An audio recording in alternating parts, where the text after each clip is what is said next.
निज पिला पाई जड़े भल माँ केमिति बनिबे स्वामी विवेकानंद जीवनर ही शिक्षा आपण चिंताधारा बदलाई देव। अनेक समय माँ माने निजको कम भावी थांते से माने भावी थांते कि पिला जन्म हेबा परे तांको जीवन सते जेमिति केउठी अटकी जाइछे। जीवन रे आउ किछि करिबा पई फुर्सत ही मिलुनी। पिलार जत्न एवं घरर कामरे समय सबु चली जाउछि बोली मने हुए। एही कारणरू अनेक महिला पिला जन्म हेबा परे बहुत दुखी मध्य होई जांते, एमिति कि डिप्रेशन रो शिकार मध्य होई थांते।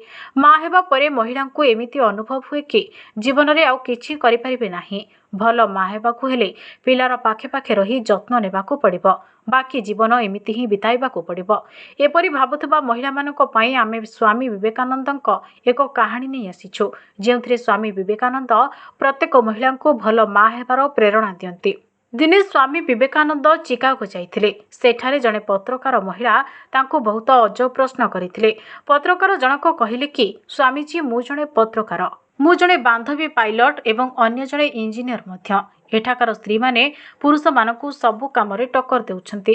स्त्री माने दुनिया सारार सबु कार्य पुरुषक भली बराबर करूछन्ते, किंतु मु सुनिछि आपणक देश भारत रे स्त्री माने केवल घरर छोट मोट काम करिथान्ते। घर सफा सुतरा, रंधा बढा, पिलांक जत्न नेबा काम करंती ओ घरे रहंते। ए मामला रे आपणक राय कोन?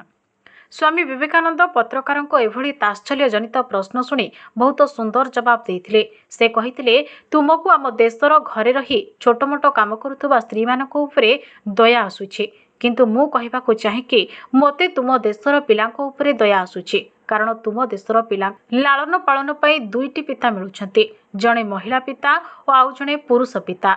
मां मिलु नाहंती। फलरे तुम देशर पिला माने पितामाता को त्याग, निस्वार्थ प्रेम आदि विषय जानि पारु नाहंते। तेणु पितामाता दुई जण काम करी हुए तो तुम पिला को उत्तम जीवनशैली दे परिबो, किंतु पिलांक सह समय बिताई आपण पिला को एक भल जीवन दे परिबे, उत्तम संस्कार दे परिबे। सेथिपई आपण जदि जणे हाउसवाइफ तेबे केबे भी निजको नीच बोली भाबंतु नाही। आपण निज देश और समाज पई एपरि पिलांको बड़ करूछन्ती जे माने समाज रे बहुत बड़ काम करबा को जाउछन्ती। जदि आपण को घरर आर्थिक स्थिति जोगु काम करबा को पडुछे तेबे मध्य कोनोसी असुविधा नाही। काम करबा सह पितामाता उभय पिलांको समय देबा निहाती जरूरी। तेणु मां माने केबे हेले निज कार्य करबा एवं न करबा को नै चिंतित हुंतु नाही, कारण आपण सबु परिस्थिति रे पिला को उत्तम संस्कार दे जणे उत्तम मां बनी परिबे।